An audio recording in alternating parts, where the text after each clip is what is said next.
So we got a new patch, and I will say a new patch because a couple of things were snuck into what is overall basically the patch we saw last week as it was pushed to live. That's right. This is now StarCraft as we know it for the foreseeable future.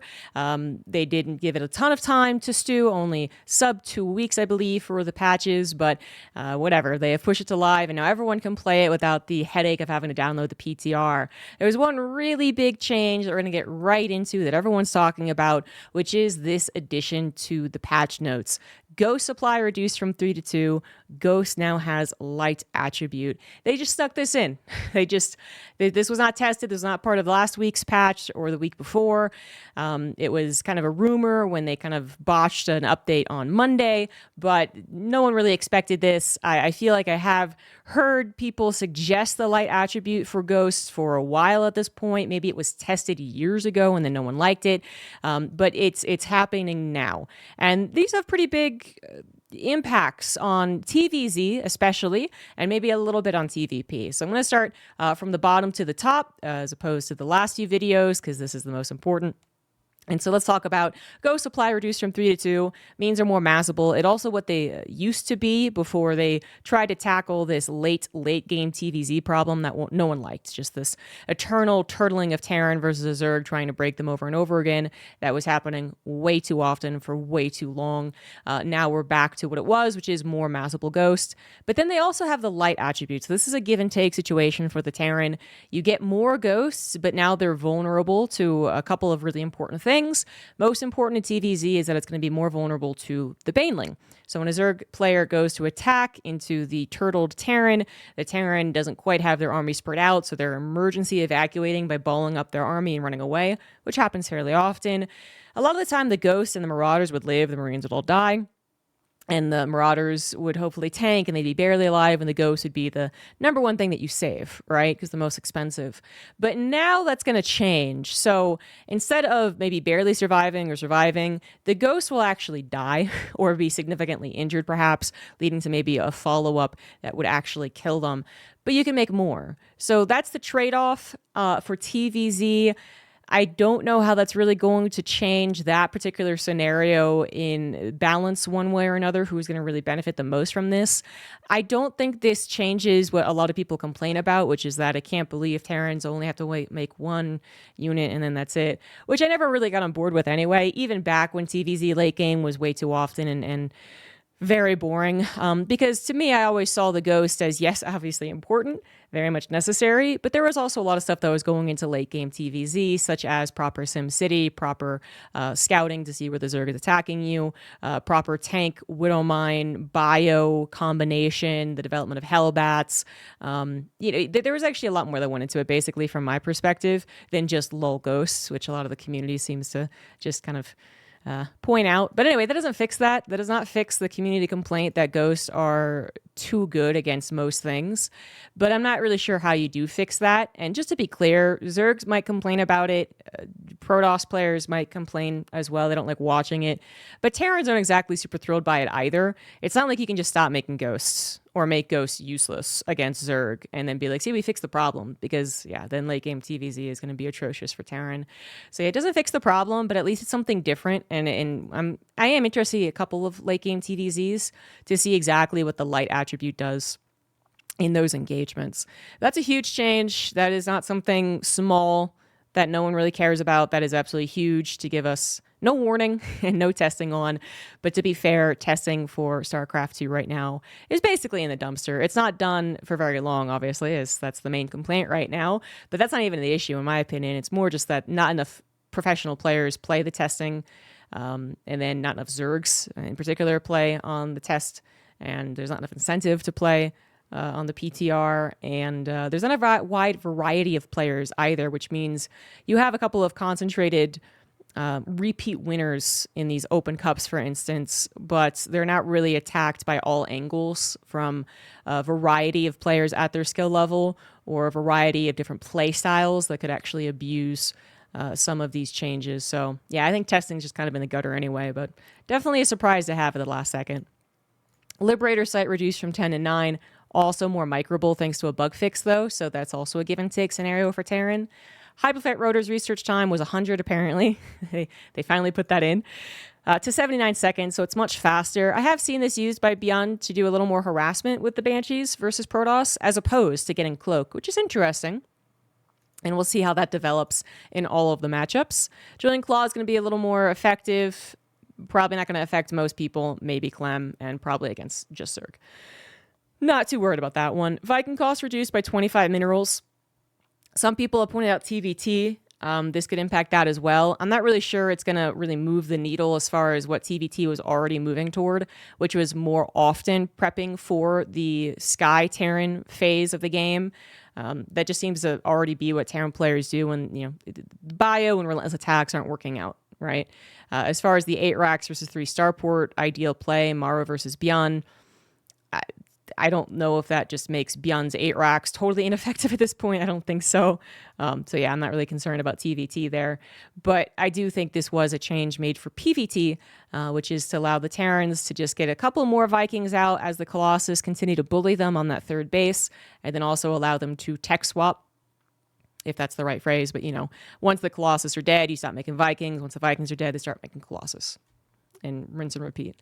Siege Chain can no longer be abducted. That's going to be finalized. I didn't think it was going to make it alive because I was thinking of the mechanics behind it, the programming, but apparently they were able to do it so that it's fine. It's not heroic, I guess.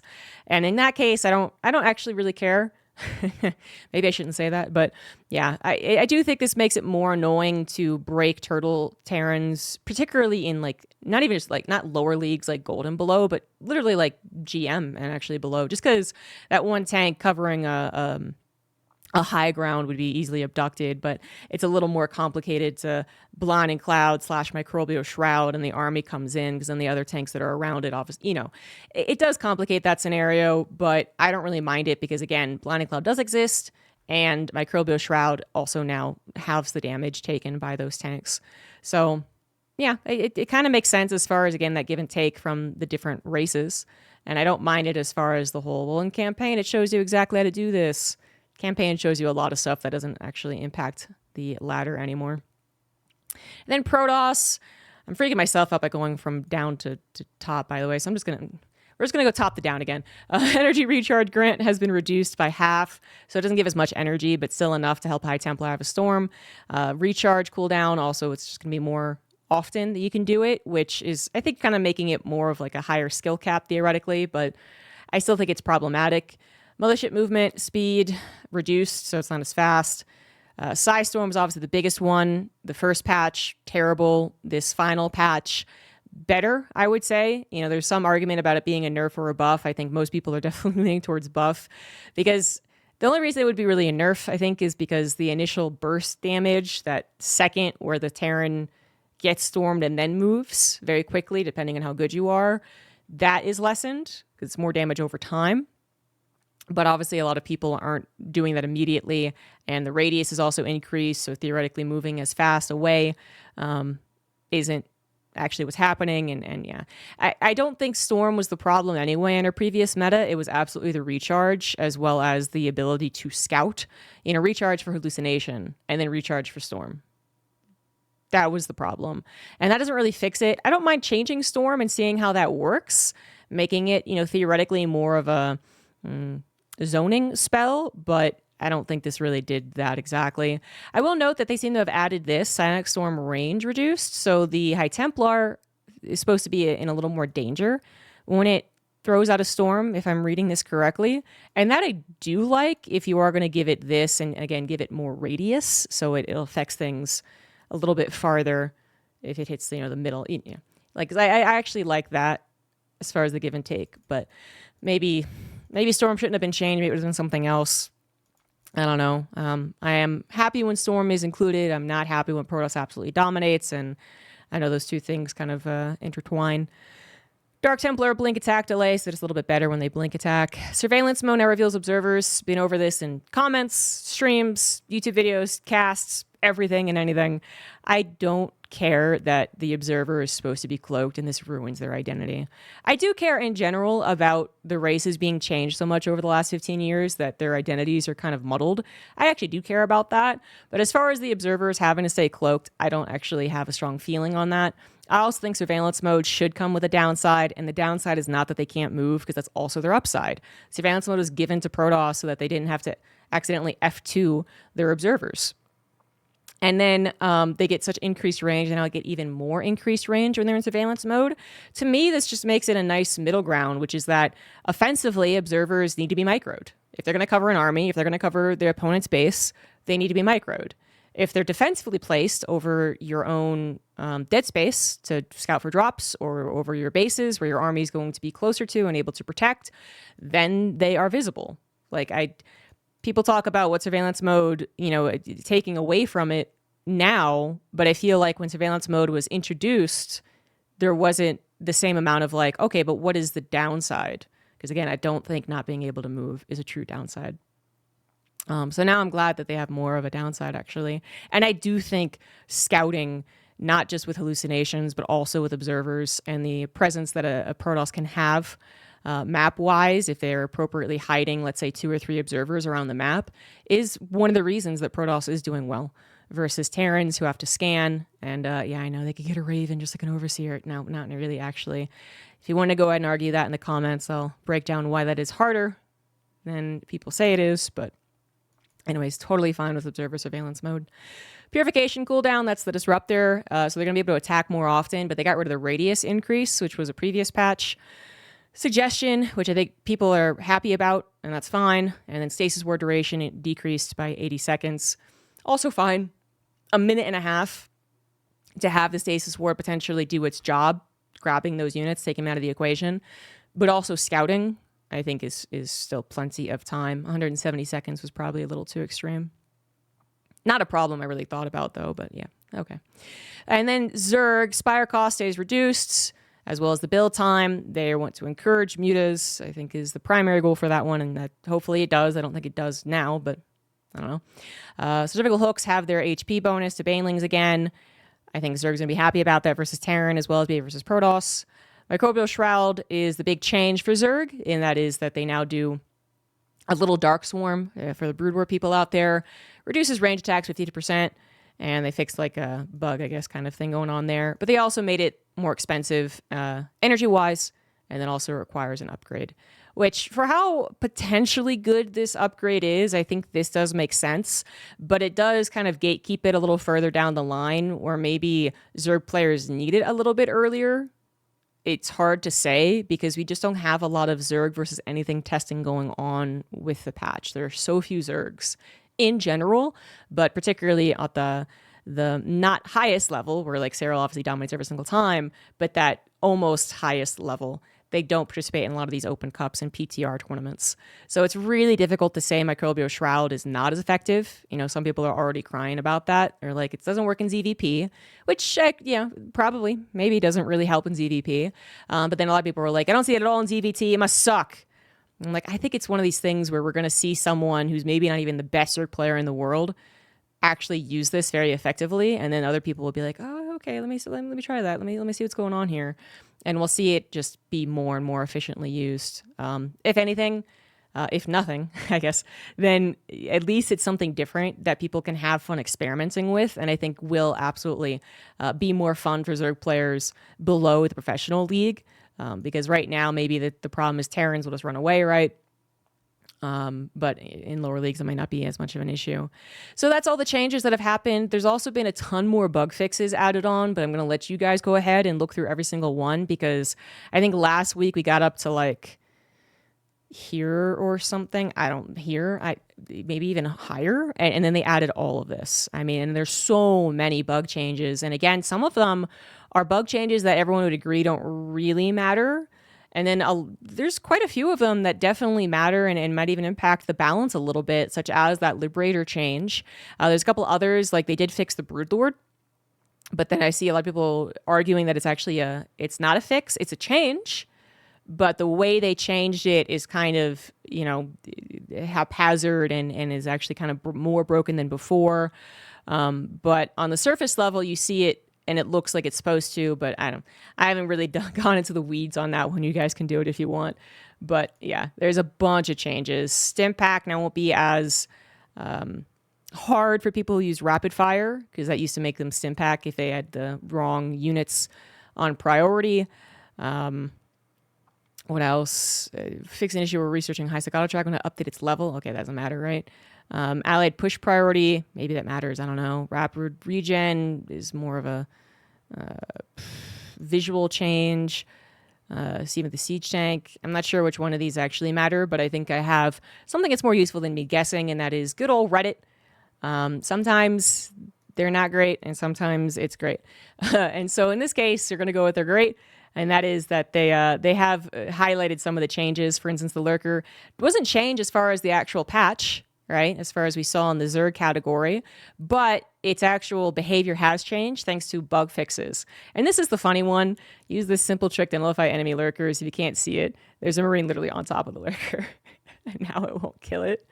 So not going to happen very often, of course, but I did get a chuckle out of this one. I think here we go. This is the one that's actually showing old lurker behavior and then new lurker behavior, so they can't quite kill that Ling when it gets into range. And then eventually, I guess we'll see the new one. See, it clearly hits when it's like super in range. But now the new lurker behavior, I think it's not that it's going to hit it if it does go out of range. It's just that the lurker spine actually goes all the way if it does. Whereas before, I think it was stopping, which means that if the Ling microed out of the way, great, fantastic. But if there was other army there that wasn't microed out of the way, it would actually hit it, as opposed to what it was doing before, which was stopping short. So that's a change. That is actually absolutely a change. There's a few lurker mentions in the patch notes. So this seems to be an ongoing discovery for a lot of the people who put in the hard work and actually go into the unit tester and actually figure these things out. So big shout out to the guys like Giovanna, nailed it, or Kyle and all of you who are doing these GIFs. Is another one that's more cool than it is important, but the mothership apparently wasn't using the coolest animation possible. I think it was like an actual quote from the balance, the bug fixes.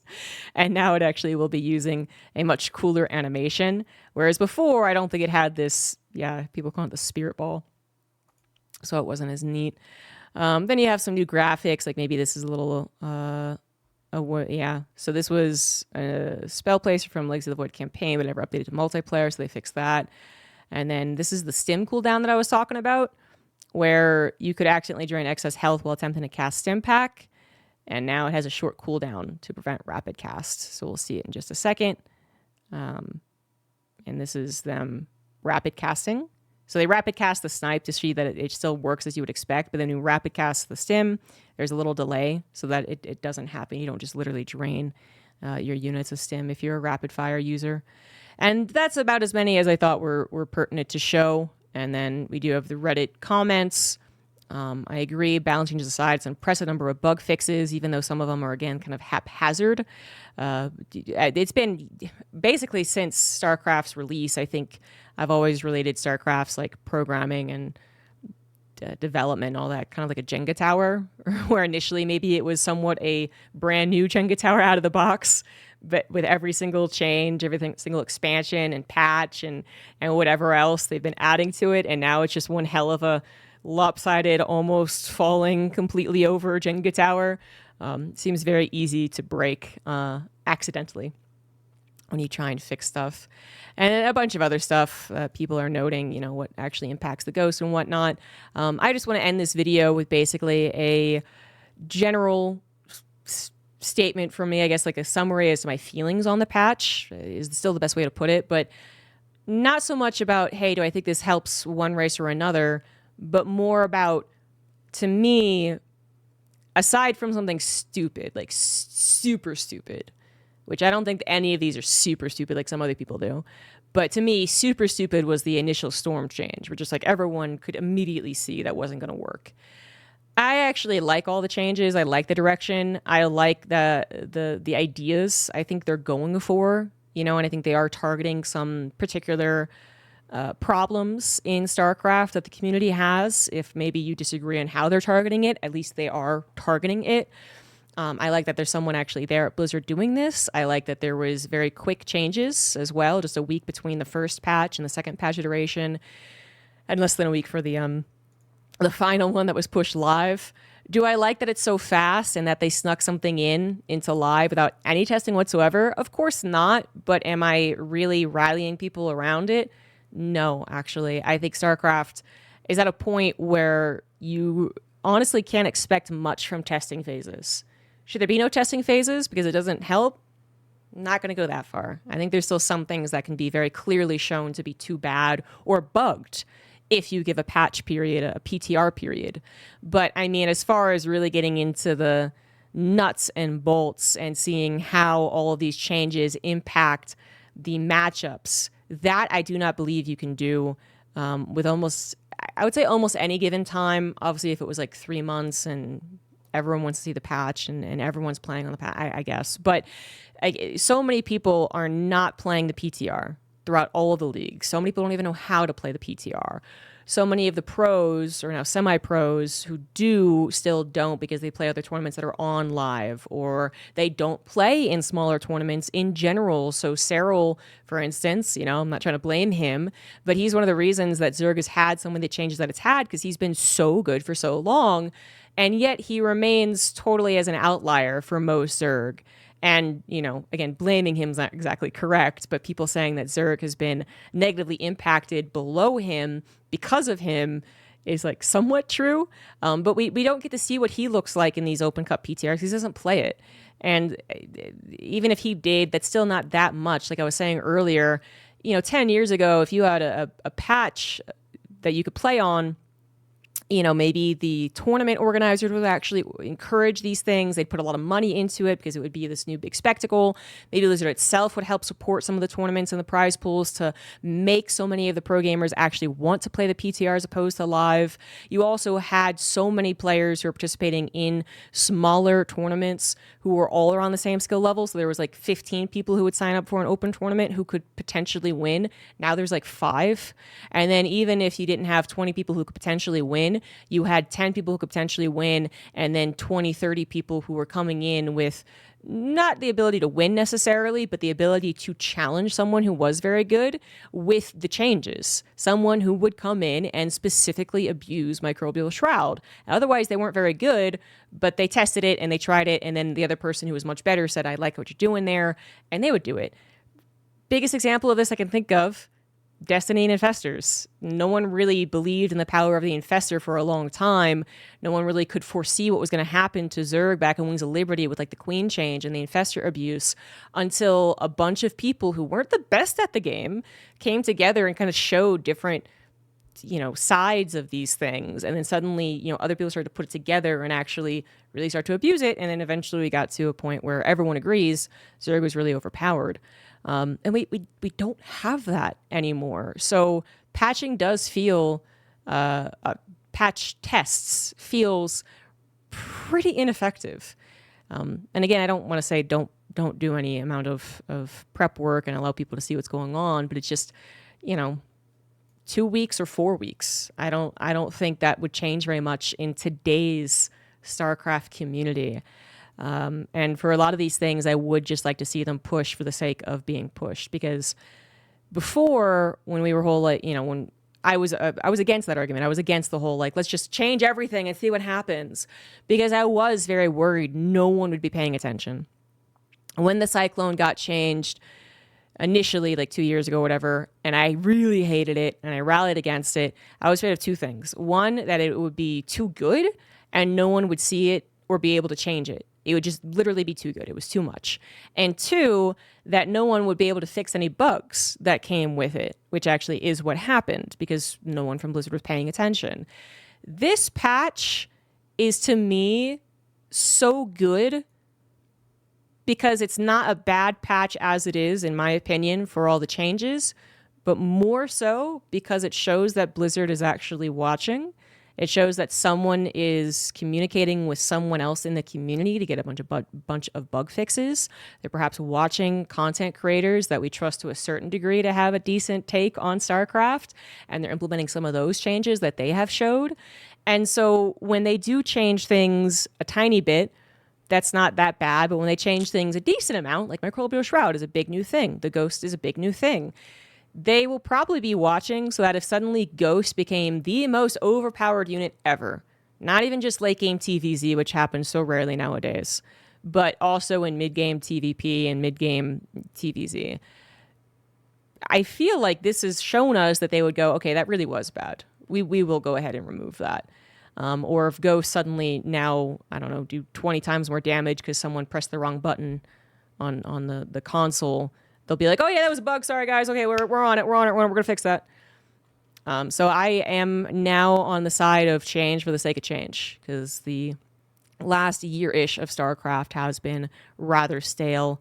And yeah, that's my general feelings on the patch. I really enjoy it. I really enjoy seeing Blizzard paying attention and all the changes that can be experimented with. And hopefully we'll see some changes as far as that meta, as well as the balance, and perhaps more Zergs will start playing on the ladder again because they have a fun spell and all that good stuff.